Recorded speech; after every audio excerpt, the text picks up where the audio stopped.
Soc Josep Frederic Pérez, autor de Reus. Jo vaig començar a escriure fa molts anys, era molt jove, tenia 16 anys.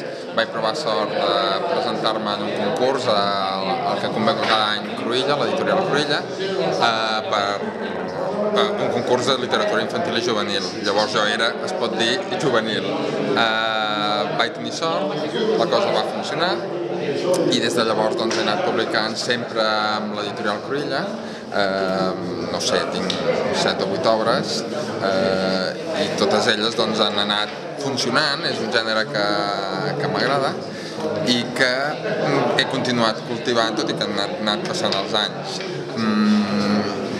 També una cosa curiosa, fa relativament poc, jo he estat vivint molts anys a Mallorca i curiosament des de les illes se'm va reconèixer com a autor de les illes i el propi govern balear va tenir una bona iniciativa que per Sant Jordi, cosa que aquí és difícil de trobar-ho, van voler fer una edició especial d'un llibre, el que fos, d'un autor de les illes. En aquest cas jo, tot i no ser de naixement, ho era perquè hi vivia, que em van escollir com a autor de referència de la illa de Mallorca. Llavors vam fer una edició especial per tots els alumnes de secundària, una edició de 15.000 exemplars d'un dels meus llibres.